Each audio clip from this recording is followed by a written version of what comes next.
All right. So Dr. Kim Perano, thank you so much for being with us today. I find you so interesting, and I find that what you do up in Northern California is so interesting, and I can't wait to get into all of the really neat stuff that you're going to talk about. Today we're going to talk about meditation, and I really have to bring up the fact that the article that you wrote in Acupuncture Today was so fascinating to me. I never really could understand how the brain waves work in the mind and in the body, and how that resonance is very similar to like the Earth's resonance, the Schumann's resonance. I was watching a video on Gaia about that, and so I'm really excited to learn more about what you're going to share and a little bit more in depth, I guess, conversation about that article that you wrote.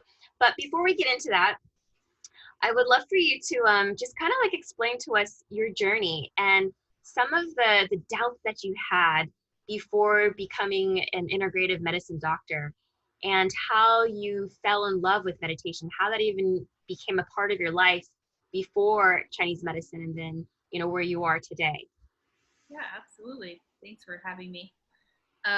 So my journey, I think it spans over my whole life, right? There was like a lot of curiosity as a kid around astrology and witchcraft and things like that when I was younger, and was super fascinated with that. And my journey with meditation got started when I was around 18, and I was driving with a friend in Berkeley because we would go there to hang out, and there was a little sign that was like psychic fair today, and my friend and I went to go to the psychic fair because why not.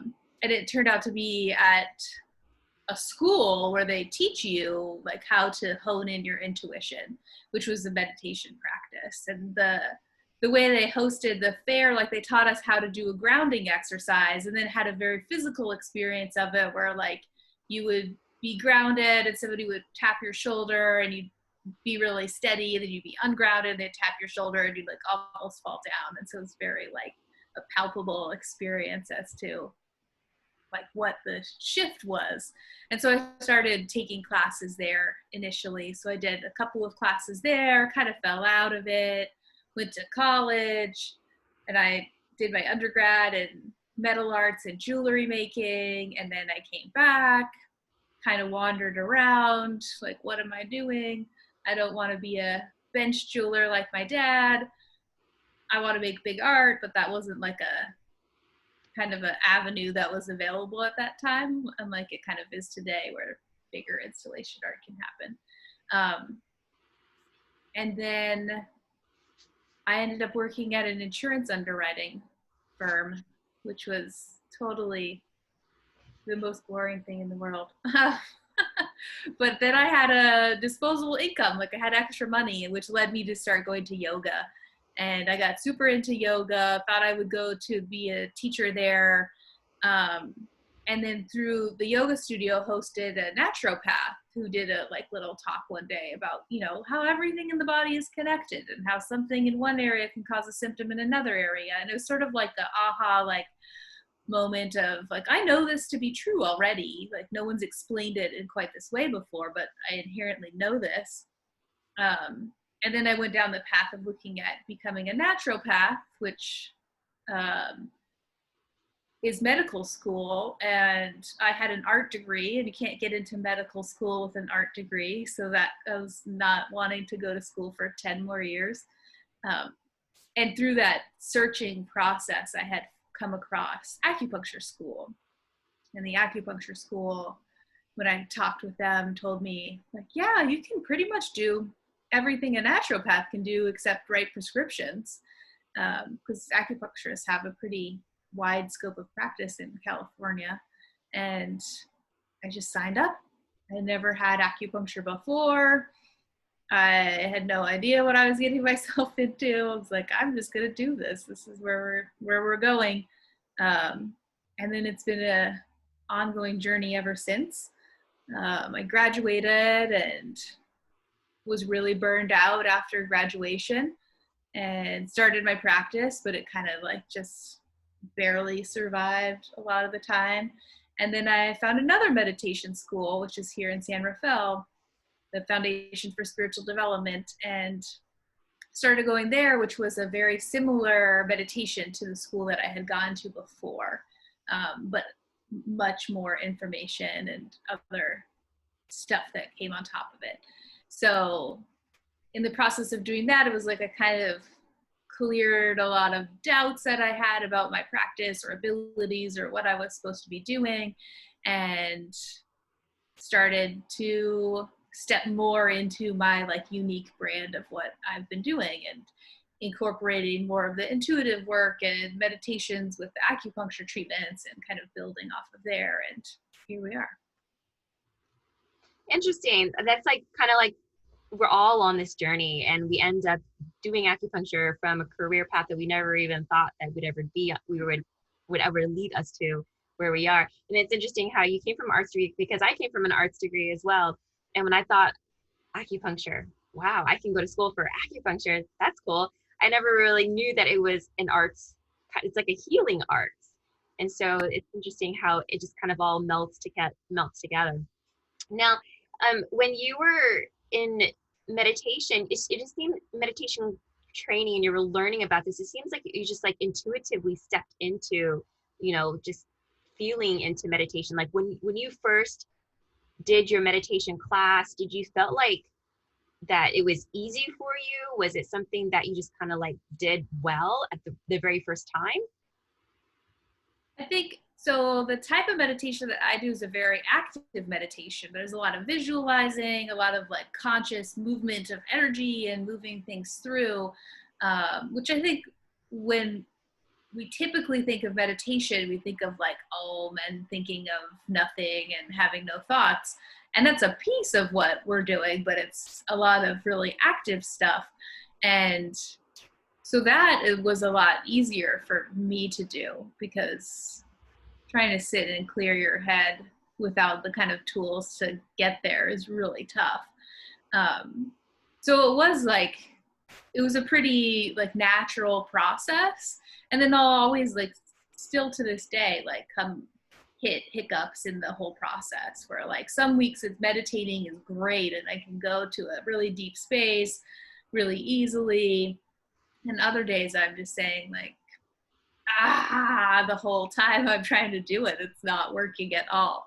And that's just kind of part of the process, because there's a commitment there too, to just keep going forwards. I remember reading one of the articles that you wrote. You said that the fountain of youth is in Chinese medicine, and what's going on in the brain, the moment that we are getting treatment is like we're basically doing meditation as well. So I love how you talk about how when you get acupuncture, it's kind of like a 2-for-1 deal. But even before that, you also wrote in an article that was published in Acupuncture Today, which is a publication that is circulated for acupuncturists and even other practitioners. And there was an article there, and you said in the article, Qigong and acupuncture will make you smarter and sexier. Actually, I think you mentioned it was one of your college professors who said that. So that was really cool that you mentioned that, but how is that even possible? Yeah, one of our Qigong teachers, Suzanne Friedman, would tell us that all the time. She's like, doing Qigong and getting acupuncture will make you sexier and get better dates. And like, it's in a very extrapolated point of view is totally true on multiple levels, because I think part of just the healing process in general is like coming back to your center again, whatever that is for you. So in Chinese medicine, we call it the Shen, which is our kind of like main spirit that connects us to source or our divine self. And we're kind of like realigning with that again, which shows up in your body and in your face and in your whole way of being, where somebody who's really aligned in that space is a very beautiful person, and a much more expanded definition of that word. And then the other side of it is that we're actually in the process, like getting acupuncture, doing meditation affects our brain waves in such a way that we get to deeper brainwave states like alpha, theta, delta states that help us. That's where our body and brain and everything gets to the place where it regenerates itself. That's our self-healing space. So for not experiencing that often, we are going to have a faster aging process. It protects telomeres in the DNA, which are essential for life. And so the more we're accessing these deeper brainwave states, the slower the aging process can be, physically, cognitively, like in all of these ways. This is like the best part. Now, I really feel like I can geek out with you because we're getting into the study of or the discussion of alpha, theta, and delta waves. And so let's talk a little bit more about this electrical activity that happens in the brain when we are in meditation. I mean, there's quite a few apps out there that help us meditate, and there's, things on Gaia.com and maybe some, videos on Netflix that teaches about meditation. But I feel like we can never exhaust the conversation about what is actually happening in the brain, because that's like another universe. We think that the universe is really what is outside of the earth and out in space, but we have an inner universe. And I really feel like just kind of like getting into that conversation will help more people understand how powerful we are and how powerful meditation is. So how would you explain what alpha, theta, and delta waves are and what they do for us or in our body? Yeah. So brain waves are just an electrical production that happens in the brain, and they measure it with the EEG machine, where it's like a cap or stickies that go on your head, and that's how it's measured. I think there's like at-home devices now that will do that for you, which is kind of cool. And then we have different brainwave states, and they go from a high frequency, low amplitude. So it's like a small wave that's happening really fast to a bigger wave that happens really slowly. And beta waves is our most common state, and that is like our thinking, communicating, studying, concentrating, like doing work state. It's also the state we're in when we're stressed out. So if you're stressed, we're having beta waves. And those aren't bad, they're essential for life, but we have to also experience the other brainwave states to have a really balanced experience. So from a beta state, we go to an alpha state, which is our like initial stages of relaxing.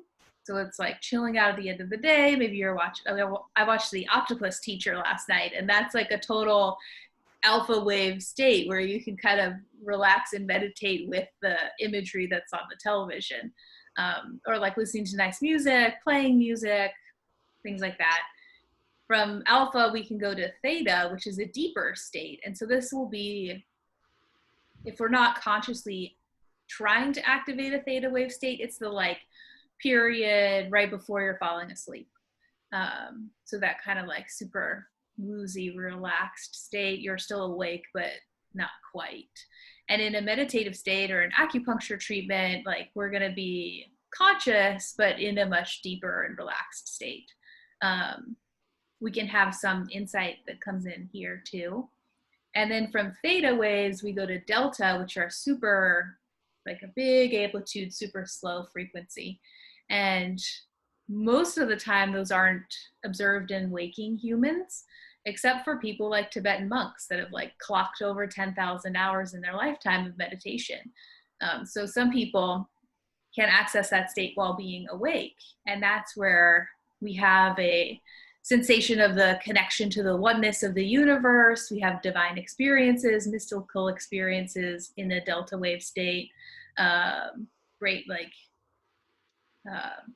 awareness and insight that happens there. The normal space where we experience delta waves is going to be in deep dreamless sleep. So we go from like light sleep to REM to deep sleep. So in the deep sleep state, we get to delta wave. And from delta wave, we also have gamma, which is a really high frequency, really small amplitude wave. So it kind of goes full circle. And that's where you get like a insight, like the aha moments. We don't have those super often. And so we could travel between all these brainwave states throughout the day. And the more, because people are really stuck in stressed states, like sympathetic nervous system states, like fight, flight, freeze a lot of the time. We're in that beta wave state. So we also have to kind of practice and experience going into alpha theta. And the more we do that, the easier it becomes. And then the easier we're able to access those states as well. Yeah, I would love to be in the constant gamma. Is it the gamma where you have that aha moment? I would love to be in that moment like all the time. Because I Another think, cool thing is like with delta wave states, that's what babies are in most often. So babies exist mostly in delta wave states, which is, I find very interesting because it's like, that's kind of like the God space of the brain waves where you're having that connection to the oneness of everything, the quantum field. And babies kind of just came from that, right? Like you just came from the nothingness space into Earth. So they're having these delta wave states. And then there's physiological reasons why that is too, but like on a spiritual level, it's a fun thing to think about. so it doesn't really matter where you come from. You can always step into, I guess, experiencing different types of meditation. I mean, because there's thousands of ways to meditate. It's just finding one that works best for you.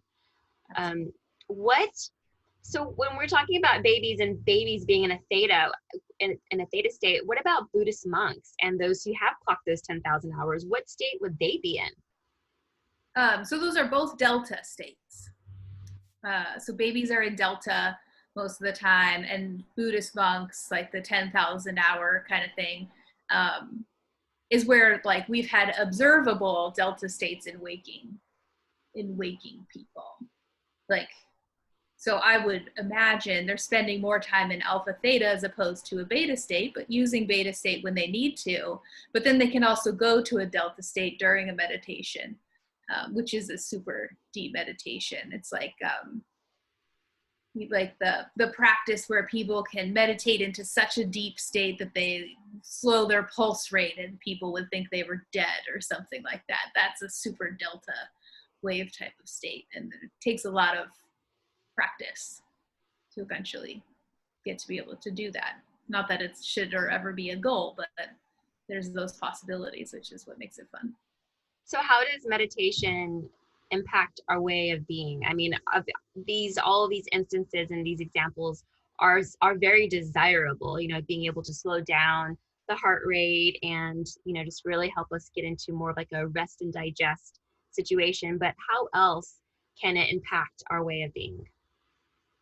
I think of it like, it's like the more we practice going into those states, the more we experience them just in our lives in general. And what it helps us do is like, it helps us to manage stress, really. Like it's expanding the bandwidth to be able to manage stress. Like when someone comes into me and they're super stressed out, they're like, I don't handle my stress well at all. Eventually they're going to have physical problems that show up too, because we're not processing in that way.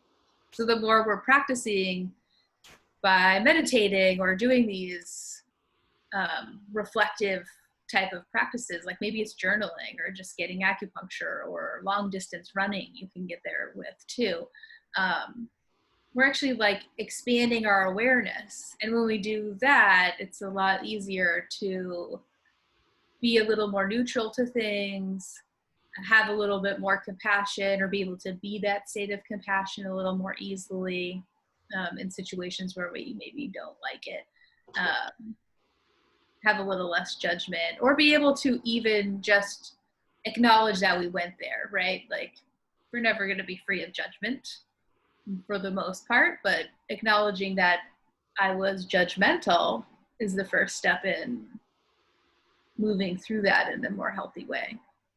Let's expand on that part where you talked about you could be running and in meditation. I think a lot of people have the misconception that you have to sit in lotus and you have to like have your hands in prayer position, or you have to be completely quiet in order for meditation to really work. So how is it possible that, somebody could even be experiencing meditation when they're running, or, maybe even driving? What kind of meditation actually works in that manner? So there's so many kinds of meditation, right? Like it's all over the place. And you could probably Google too, like walking meditations or all of these things. And people will have, you know, we all have what works for us. I have a lot of tattoos, and most of my tattoo artists experience a meditative state while tattooing because that's what they're, you know, that's the zone. Like, so part of this is like when we're in those lower like alpha theta brainwave states, that's the zone. And people get that while playing sports or running on their own, or playing music is another one, like somebody who can just play music without, like, so the brain turns off of the thinking about it and the activity just flows and happens in that, like the flow state again, where it's just moving through and everything's going. There's also the concept of morphogenic fields, where that's like the energy field that is produced by something and they shift over time, or like everyone as a collective decides that this is what the field is, and these fields can change over time, where like breaking the 5-minute mile, like nobody ever did that for a long time, and then eventually one person did, and in the same year multiple people did it because that expanded the field of what was possible, and then it became possible for more people to do. And so that's like, to be able to do that, that person went into that state, that flow state, where the thinking turned off and the body just existed and did what it needed to do. So when we're watching baseball, football, it's like we are so amused or entertained by the focus that these athletes have, and to realize that everybody has this potential is pretty profound. So it's interesting how, like, even if you just find something that you love, I feel like that's where I'm at when I'm in practice. And maybe that's the same, I'm probably the same for you. You know, when you're in practice, you've got a patient that you're working with, and all of a sudden you know exactly what points you're going to use, where you need to be, and all of a sudden they're also in like this very relaxed state. So let's talk a little bit about that. I know you mentioned it a little bit before, but what state is a patient in when they are on the table and receiving acupuncture, whether it's, you know, um, acupuncture maybe through meditation, where they're just actually experiencing the intention, or even acupuncture with the needle? How are they responding to it on that level, that wavelength? So as far as the brain waves go, like Yeah. usually people are starting out at a beta state, especially if there's any like nervousness around, you know, like that's a beta brainwave state. We're thinking, we're talking about what's going on with us. The needles go in, and eventually like it just starts to kind of click down. So we go into an alpha state, and that's just like being generally relaxed. If we got to a theta state, that's a state where like you feel like you went somewhere else entirely. And I have that happen all the time, where patients are like, I didn't know where I was, you know, they have this kind of cool experience. And that would be more of a theta state. And could anyone get to the delta state through an acupuncture treatment? Is that possible? I would say it was possible, but it's not something that there's any research that proves happens. So who knows? Maybe we need to do some more research. I think we need to do a lot of research. I mean, there's a lot of research on sham acupuncture and acupuncture, but like, how about hooking people up to these machines and doing a reading of their brain and identifying, you know, what is actually happening to the mind? How is the energy flowing in a way that's absolutely helping the individual heal or move that energy that's there? So I think there's definitely some space and some room to investigate more and do some even more depth research. So, you know, where would someone start? First of all, you know, now that we're hearing what you have to share, it seems interesting and easy for me to, like, you know, step into something like that. But for somebody who's never even considered meditation, or maybe they tried it and they felt that they failed at it, and they're like, oh, I'm not going to do it because it just doesn't work for me. Where does someone, you know, even begin to step into something like this to make it, and find a way that it would work for them? Do you know what I mean? Right. I would say like the first step is always to just be curious. Like throw out the conceptions or ideas about the preconceptions or ideas about what you want it to be or what you think it should be. Um, and be really curious. Like there are lots of different types of meditations. They kind of take us at different speeds through things. Um, and if something doesn't work, like that's just not right for you. And the same kind of goes for like finding an acupuncturist. Like somebody might hate a treatment with me and like it with somebody else. And it's not because acupuncture is the problem. It's like the practitioner match isn't right. And meditation is the same way. So we have to just experiment with different things. And on the same flip side to that too is like sometimes like developing a really strong meditation practice or spiritual practice is really uncomfortable. So there's like a aspect of like, I'm going to be okay with getting a little uncomfortable through this process. Like meditating isn't easy and it takes practice. It's like building a muscle, you know, like my goal last year was to learn how to do a pull-up. I've never done a pull-up in my entire life, and I still haven't done a pull-up in my entire life. But at my gym, they have the like machine that like de-weights you so you can get the motion down, but doing less weight. So it's like 40 pounds, we can do that. And it grows as the more I go to the gym, like the more weight I can do a pull-up motion in. And the same is for meditation. Like it might take me 2 more years to really be able to do a pull-up. And that's just the progress of it is for me. Whereas somebody else might just naturally have the ability to do a pull-up on their own because that's how their body is kind of built. So like we can't compare to other people or what everyone else is doing or what we think should be happening, and just have our experience as we go along. So it's just exercising that muscle. It's just like getting into being familiar, like going to the gym, being familiar with getting up in the morning and going to the gym and just kind of like getting up in the morning and rolling out of bed and just kind of putting yourself in that position, playing some music or washing dishes and making that become your meditation. Just being in the act of practice of meditation is where we. And making that commitment to do it as well. You know, it's like a small promise for ourselves, like make your bed every day. Like that does change the trajectory of your day when you like keep this small promise. And it doesn't have to be, you know, like I could never do 10 pull-ups in a row if I had to right now with the gun to my head. Like it would just not happen. So I'm not expecting to do 10 pull-ups every time I go to the gym. Like I'm doing my 160-pound pull-up, and that's where we're at. So like it might be 2 minutes. It might be 5. Like we don't have to jump right into 30 or an hour or 2 hours. Like it's just an incremental process as we go along. Just being aware of where you are, being clear, being in observance of everything that's around you, and just breathing, focusing on that breath. I mean, that's probably one way. Maybe there's other ways to do it as well. But yeah, just bringing your body into that awareness. So you have this online training course that you are sharing with us. Can you tell us a little bit more about what is involved in that training course? And then we're gonna step into a session with you. So first, tell us about this training course that you have online. So the training course is called Paths to Presence. It's a couple weeks long, and it takes you into like the very beginning steps of a type of meditation that I do.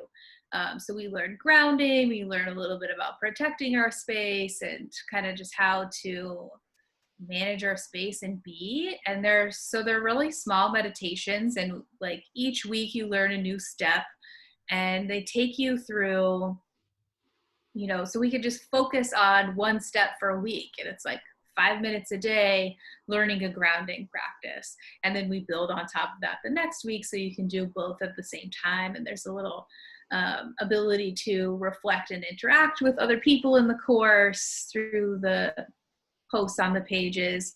So it's just like a very introductory way to jump into it. And the session that we're going to do after this is kind of a cumulative, like some of those tools are also involved in that session, like plus a little bit more. So you can kind of get a feel for what might be a part of that, and then jump into that course to like, it's sort of like making the commitment where you're going to go, okay, this next couple weeks I'm going to do this, and we're just going to try it on and see what it's like. Maybe you hate it. Maybe it works out great. Like maybe, we learn stuff and then 2 years later come back to it because that's the right timing. So it's a really great way to just like dip the toe. All right. So let's talk briefly about the meditation session that you're going to do with us in just a few moments. And is that how should we prepare for this session that we're about to do? So the most important thing is just make yourself comfortable. It's nice to do meditation sitting up as opposed to lying down, because then we won't be as inclined to pass out and fall asleep during them. But a lot of great stuff happens when we do fall asleep during a meditation. So it's like, if that happens, it's fine. And that's pretty much it. Just be open-minded, give it a try. If something doesn't resonate for you, feel free to throw it out. And what does resonate, like, stick with it. And then hopefully you can kind of revisit this stuff again, and it will be different every time you come back to it. And what should we expect after the session? Should we feel a certain way? Should we maybe have some type of expectation after the session? I mean, it's always great to not have an expectation, because then we can have the experience that we have. And the experiences will range, from anywhere from just kind of maybe getting frustrated about it because we're having a hard time dropping in, to feeling relaxed and calm afterwards, or more clear, or sometimes we have emotional releases that occur, or like I yawn a lot during meditation. Maybe tears come up, maybe there's an emotional release later. So there's a whole range of a spectrum of things, and just allow whatever occurs to occur, and that could be nothing at all. Great. Well, let's get into this meditation session. I love trying different techniques, and I love practicing Qigong. It's not something that I do perfectly, but it's a practice.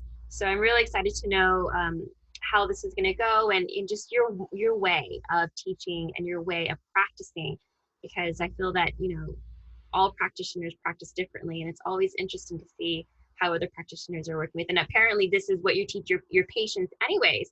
And so if it's working for you and for them, then I'm sure that it's going to support and work for other people. So let's get into our meditation session with Dr. Kim Periano. Thank you. Okay. Let's see here.